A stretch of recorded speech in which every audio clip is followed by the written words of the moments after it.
à tous sur Tout à fait pour ce premier numéro du Canal Versus. Alors qu'est-ce que c'est le Canal Versus? C'est très simple, on aborde un sujet de l'actualité sportive des derniers mois et aujourd'hui on va parler du match très important, notamment pour la Ligue 1, le Paris Saint-Germain contre le Real Madrid le 6 mars prochain. Et aujourd'hui on va en parler avec Teva. Bonjour Teva. Bonjour tout le monde, enchanté. Alors aujourd'hui d'abord, en premier lieu on va parler du match aller. On a vu que le PSG a perdu au Bernabéu 3-1. Teva, qu'est-ce que tu as pensé du match aller? Alors tout d'abord, moi je pronostiquais déjà cette victoire du Real Madrid, donc je pensais qu'il y allait avoir 2-1, ça allait être vraiment très serré.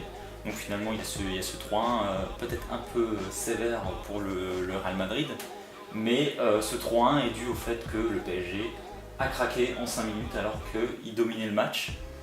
Mais aussi c'est dû à deux joueurs qui m'ont un petit peu déçu. Les deux joueurs. Ouais, Lo Celso, qui a été, je trouve, en dessous dans ce match, même si je le trouve pas mauvais d'habitude, mais quand tu as 25% de duels gagnés, c'est quand même un souci. Et Cavani, qui était sacrément inexistant. Ok, bah alors déjà je te coupe sur les deux joueurs.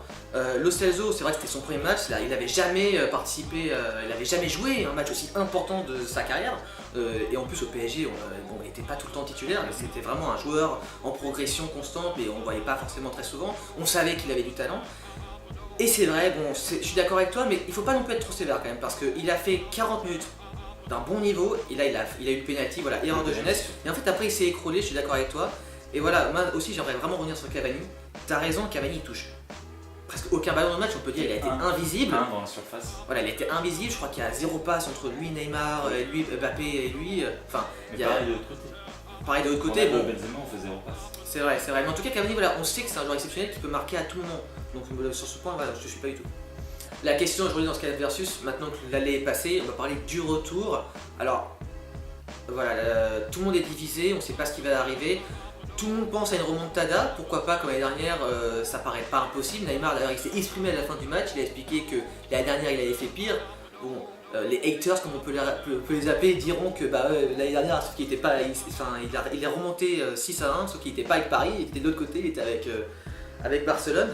Alors moi j'ai donné mon avis très clairement, si l'année dernière j'étais pessimiste même après le 4-0 contre Barcelone, cette année, pour moi Paris va passer. Paris va s'imposer 2-0 avec un match incroyable de Neymar, parce que Neymar il a besoin de ce match, il a besoin de cette victoire. Il joue presque en fait sa venue à Paris, il joue pourquoi pas son ballon d'or. Oups, ce premier numéro du Canap Versus a été enregistré avant le match PSG-OM du 25 février dernier et donc avant la blessure de Neymar. À l'heure de la publication, on ne sait toujours pas s'il sera disponible pour le match retour. Ronaldo il est en difficulté quand même en ce moment en Espagne, en championnat. Bon là il revient, ok, il marque contre la Real Sociedad. Il marque contre la Real Sociedad, il gagne contre le Betis. Moi je pense que Paris va passer, tout dépend de la compo. Voilà, c'est ça les incertitudes. Est-ce qu'il va laisser Kimpembe? Qui est-ce qu'il va mettre en 6? Bon, je sais pas ce que tu penses toi du match pour toi. Déjà ne pas remettre Lo Celso, je pense qu'il a compris ça. Mais moi je pense que le Real va tenir au retour et même va aller chercher le match nul. Ça va être un match explosif, un 2-2. Okay. Je te dis ça va faire un 2-2. Je le dis. Et pourquoi? Enfin, c'est quoi? Pourquoi est-ce que tout d'un coup tu dis ah Paris va pas le faire? Parce que le PSG à la maison défensivement est moyen. Alors ils marquent beaucoup de buts, mais ils en prennent aussi. Contre Strasbourg ils ont fait 5-2 quand même, ils ont pris 2 buts. Contre Strasbourg? Ok, ils ont fait combien contre Bayern Munich en Ligue des Champions? 3-0. Ok, ils ont fait combien contre le Celtic? Ouais, mais c'est le Celtic. Tu me dirais que c'est le Celtic, bon, 7-0, 4-0, ça compte pas, mais si, c'est la Ligue des Champions. À domicile, Paris, ils sont monstrueux, voilà c'est tout. C'est contre n'importe quelle équipe, ils sont monstrueux les mecs. L'année dernière ils mettent 4-0 au Barça, je suis désolé, c'est pas pour rien. Ouais. La dernière fois qu'ils ont pris 6 en retour, ils ont craqué mentalement, moralement, ils n'avaient plus rien, et c'est pas ce qui leur est arrivé aux pauvres. Mais moi je suis pas d'accord avec toi, il faut y croire. Paris a besoin de cette victoire, si Paris passe, déjà c'est un... Non mais explique-toi mieux, pourquoi est-ce que toi, déjà c'est quoi ton pronostic? Qu'est-ce que tu vois au match aller concrètement? Je vois au match retour un 1-2-2 tout simplement, avec Ronaldo qui va être encore, il va faire le même match que Bernabéu. Il va faire exactement la même chose, on va pas le voir, il va marquer au bon moment. Quel compo toi tu imagines contre le PSG au retour le 6 mars? Est-ce que tu imagines la même? Et surtout, est-ce qu'il n'y a pas un petit espoir pour Paris quand même? Comme je t'ai dit, Paris va commencer fortement son match, même peut-être mener 2-0, c'est-à-dire provisoirement qualifié, mais Ça serait terrible. Ça serait terrible. Le Real va revenir. Ça serait terrible. Le Real va Scénario revenir. catastrophe. Ça serait horrible. Ouais, mais le Real va revenir.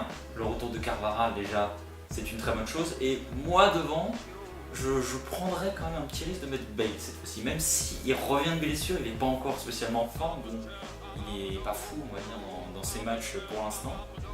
Mais moi, je serais Zidane, je sais pas quoi, je ferais un petit pari sur Bale. Il peut apporter quelque chose. Et c'est la fin de ce premier épisode du Canal Versus. Merci à tous de l'avoir regardé. On va récapituler avant de vous quitter avec un petit pronostic. Voilà, je vous rappelle que moi je pense que Paris va s'imposer 2-0 au retour et donc va passer en quart. Et moi, je pense qu'il y aura 2 partout avec un but de Ronaldo encore. Et alors justement, en vue du match retour, on va se donner un petit défi avec Teva. Si le Real Madrid venait à s'imposer ou à faire match nul, mais en tout cas passe en quart de finale, je m'engage à porter un maillot du Real Madrid et à le poster sur les réseaux sociaux de Tout à fait. Et toi justement Teva à l'inverse? Et moi, ce sera le maillot du Paris Saint-Germain, même si je pense que c'est toi qui vas porter le maillot, évidemment. En tout cas, merci à tous d'avoir regardé cette vidéo. N'hésitez pas à commenter et à donner votre avis, vos pronostics. Et surtout, abonnez-vous au Facebook, au compte Instagram et au Twitter de Tout à fait. Merci beaucoup, à bientôt. Salut!